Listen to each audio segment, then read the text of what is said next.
Well, happy to have you along with us as we visit with Coach Boynton again, and we do so under very good terms. A 71-61 victory in Bedlam in Norman over the Sooners. Quite candidly, the Cowboys led by as many as 22 and really dominated throughout. So, first things first, could you sense this was coming, this type of performance? You jumped out to a 10-2 lead, and really, for all intents and purposes, the game was pretty much over at that point. Well, you never assume that you're going to be able to run away from anybody in conference play. The game's always so competitive. We talk about our guys just being prepared to take the game 4 minutes at a time. If you win each 4-minute segment, maybe you get a chance to have an 8 to 10 point win over the course of the game. But our kids were really locked in, and the credit goes to them for understanding the gravity of the moment, but also for our staff for preparing these guys to be confident and executing a really good game plan. Oh, by the way, and many of you know this already, it was win number 100 for Coach Boynton on the road in Norman, getting a Bedlam sweep, his second Bedlam sweep. So there's a lot of little highlights that go with that. Congratulations, though. I couldn't imagine, at least certainly for our fans, and I would guess for you, a more perfect way to get 100. Yeah, it's special. I think of all the former players that I've had, all the coaches I've worked with in my 6 years now, that have helped, because the truth is I haven't made any baskets in this time. I haven't grabbed any rebounds. I've just been there to kind of guide the ship, guided it through some rough waters sometimes, but we've had really good kids who worked hard, who valued their experience here. The opportunity to play for Oklahoma State University is something that they really, really love. And so I'm thankful for them first and foremost. I'm happy that it's something that I'll be able to talk to my kids about one day. Maybe I should stop now. I got a nice, shiny, round number. But we'll keep going, because it's something I really, really enjoy, working with these kids and seeing them have success. Yeah, in fact, a little later, I think we might go back and touch on some of his favorite wins during the 100 during his run here at Oklahoma State. So we'll get to that in a bit. But back to the game, defensively, the way that you could see it from the start, that you had Oklahoma really out of sorts defensively. And some of that was some really good work in the switching and how you managed a lot of that, because they tried to create mismatches, but you managed the mismatches, so to speak. Yeah, the guys were really connected defensively. It started with doing the job on Grant Sherfield, their leading scorer, coming off a 30-point performance against the number 2 team in the country. So we knew he would have a lot of confidence coming in. We wanted to try to kind of stifle him early to not let that continue. And Jalen Hill, who'd also been playing really, really well, to hold them to no field goals made over the course of the game, really got us off to a good start. Avery Anderson took the assignment with Sherfield, got some help from Caleb Asbury and John Michael Wright. Bryce Thompson took the assignment with Jalen Hill, got some help from Keon Williams and Woody Newton. And so we did a really good job of holding down their main scorers. And then we didn't let anyone else have a career night. You didn't let Uzan have the best night of his freshman year. We didn't let Jacob Groves, who hurt us down there last year when we played, make a bunch of threes. And so once we were able to kind of hold them at bay early, we put a lot of pressure on them to then have to make individual plays late, which our athleticism and length really, really bothered them to try to do that. And in the box score, there's a little bit of old school. Don't see this much, but it sure was fun to see. Musa Cisse and Kalib Boone, both what we would refer to as traditional 5-men centers. They end up with 18 points apiece. Lead your team in scoring. Yeah, it's not something that happens often at this level of basketball higher, because the three-point shot is so important. But in a game like this, where we knew we had an advantage on the interior, we were very intentional about exposing that early and seeing how they would adjust. And Kalib Boone played with great confidence and assertiveness. And then Musa Cisse continuing to get healthy has obviously been something really valuable for us. So to see him be able to go out there and not only produce, but to play that amount of minutes effectively, something that bodes well for us moving forward. And Musa knocking down the foul line jumpers on a consistent basis. Now, some people are saying, well, what was that? Well, he's worked on that. I mean, you've talked a lot about that. We talked about that over the summer, how he had done a lot of work on his shooting. So at some point that comes to fruition. It appeared that Bedlam was just that. Yeah, and the truth of the matter is his ankle injury limited his ability to play around the basket and do some of the dunking that he's accustomed to. So really had to start to figure out, well, if you're going to play and not be able to be as explosive, we've got to still find a way to make sure you're not a complete liability on the offensive end. So he's been really working on that free throw line jump shot to 15 feet and in. And so we'll continue to encourage him to work on it. We still need him around the basket, especially on defense. But if that's a new element to our offense, that gives us, just another way to attack teams. And it's interesting. One more point about Cisse. You see how much he impacts things, how he alters shots. I mean, it looks like he's going to touch the top of the backboard if he were lined up next to it when he tries to block shots. And you see players have to change their shot in mid-form. And we haven't seen that in a while. I have to admit, I missed it. I mean, because you just see how much it impacts things. It's a dramatic impact. Well, in a conference, right, we're 4-1 in games that he's played in. There you go. We're winless when he doesn't. So, there's not a more clear picture of his value to our team, certainly in scoring like he did last night, but most importantly, defense and rebounding, which gives the other guys a lot of confidence that they can do their jobs well. Let's swing back to Kalib Boone for a moment. You probably know this. People watching may not. Until he missed in the second half against Oklahoma, he had a run of 20 consecutive made field goals. Going back to the first half against Texas, he didn't miss a shot against Ole Miss. Then he had a great start against Oklahoma. I'll be honest with you. I've been fortunate to do this for a long time. I don't think I've ever seen that, where a guy, no matter what position he plays, makes 20 straight field goals. That's amazing. Well, and the fact that we've been playing through him. So teams know that we're going to him.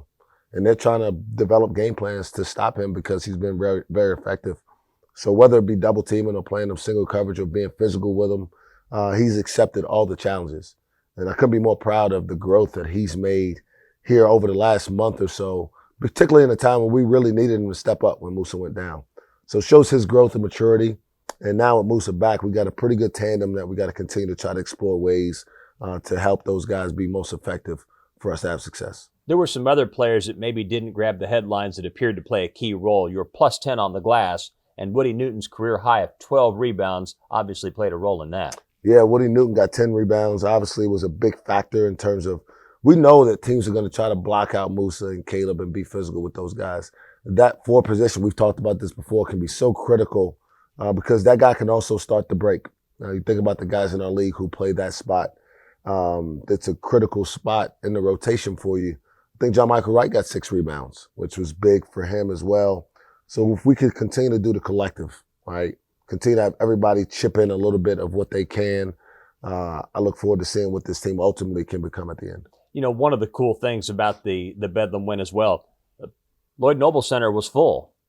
By the end of the game, though, you heard a lot of Oklahoma State fans there. It was a unique set of circumstances. There was no charge for the game. It was free admission because the weather forecast was so poor, but you handled a challenging atmosphere and you rewarded a lot of Oklahoma State fans that made the trip. So that was a neat piece to this. Well, they rewarded us. They saw an opportunity to come out and support their Cowboys.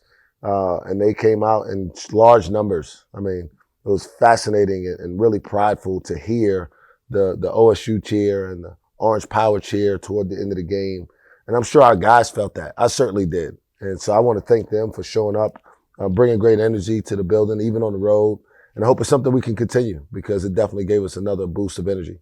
Okay, finally, and then we're going to go back to some of his favorite wins in his 100. But TCU comes to town. It doesn't get any easier. The first time you've seen them, they've dealt with some injury issues. What's your take on them? They're terrific. They're playing as well as anybody in the conference, coming into our game. A couple blowout wins in league play. You just don't see very often, not consecutively. So one of them was on the road in Lawrence. We know how difficult that is. The other one was against this team we just played yesterday.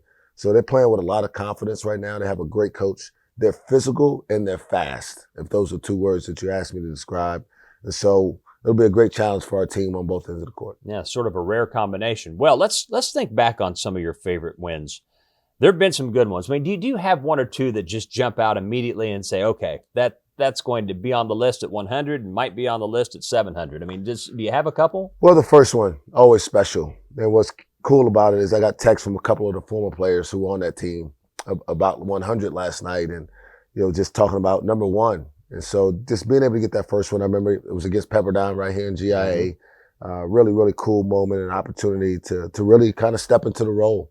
Winning in Lawrence first year just doesn't happen very often. So that one always comes to mind, getting a win against a Hall of Fame coach who I think has less wins than he does conference championships in that building over the course of his time there. So special. The Bedlam wins are always great. The Mitchell Solomon, diving a loose ball, save to DeVar Shine. The NCAA tournament game, obviously really, really special. And obviously the games with Cade here. Although it was during COVID, he brought so much life to our building and so much life to our program. His 40-point game in Norman 3 years ago, phenomenal. But there's been several. Those are just some ones that really, really jump off the page at you. Yeah, and of course another one, if you don't mind me intervening, was you're playing 3 games in, I guess it was 5 days, 6 days, whatever it was last year, a COVID reschedule at WVU, at Tech, the last game on that run. You're on the road at number 1 Baylor. You'd lost the first 2 games. You're grinding away on this long road trip, and you go in. It's the first time an Oklahoma State team had ever beaten a number 1 team on the road. So I don't know how you feel about that one, but the circumstances of that made that just, that was incredible. Yeah, tremendous. I mean, you don't want to make the list too long, but that's certainly one that comes to mind. Yeah. The only time in program history, first time in program history it's ever been done, going on the road and beating the number 1 team. One other one, I mean, we start D. Mitchell in Houston during year 3, I believe it is, when Ice likely sick. Yep. And we're trying to figure out whether Avery Anderson and Chris Harris are ready to play in the Big 12. And to go win on the road in Houston, coming on a 2-game losing streak, is another one that jumps off the page. And you feel really accomplished because you did it against a coach who you have a lot of respect for and a program that's become a national power that unfortunately is now coming into the league. Yeah, I was just thinking the same thing. So as you ponder 100 wins, what are the things that you've learned that are most significant during those first 100 wins as a head coach? Maybe you'll get to 100 years. That'd be awesome if you did. But the first 100 wins, what have you learned? Here's what I'll say. I think everybody knows this, but it's not until you coach it day to day. You got to have good players. Good players make good coaches, and not just talent. You have to have high character kids. And our staff has done a really good job of having high character kids who can deal with adversity, who can overcome challenging moments, which gives you a chance to do some cool things. It's certainly always important that you surround yourself with a good staff of people who can be honest with you, who can tell you the truth, tell you when you're wrong occasionally, which happens more often than you would think. And then you got to have some conviction in what you believe. And we believe in our defensive and rebounding approach to the game of basketball. We believe in the tradition and history of Oklahoma State basketball being successful that way. And so I'm just thankful that, there's some perspective here that people can relate to understand why there's some positive things starting to happen, and we hope to continue to sustain it. It's really funny that you bring up players because I'll paraphrase this. I may not have it perfect, but another person that sat in your chair, Eddie Sutton, was talking about making runs in the NCAA tournament, having success, and his line was, "A jackass never won the Kentucky Derby." If you're going to do anything significant, you better have players. So that's a common theme no matter what the era is. And you've had a lot of them. The number 1 overall pick in the NBA draft, Lindy Waters obviously playing in the NBA. You've had others that are playing professionally. So you've had that. But it's at the end of the day, somebody's got to make tough plays, under duress. Yeah, we've got really good players now. I'm really thankful for this group. This is not the most talented team that I've had here, but it's the team I've enjoyed coaching the most because they really want to do things the right way. They have a great desire to win. They really like each other. They listen to our coaches. They don't always do what we ask exactly the right way, but it's not for a lack of trying. And so I look forward to just seeing how long we can continue this journey. We've always tried to play our best basketball as we turn the calendar to February. And last night was certainly a good start to that. So a Bedlam sweep for Oklahoma State, the second for Coach Boynton. One thing to keep in mind, this guy to my left, his record as we get deeper into the season gets better and better. So this might be a lot of fun. TCU coming up, then Tech at home as well as we wrap up this stretch, and we'll see you next week.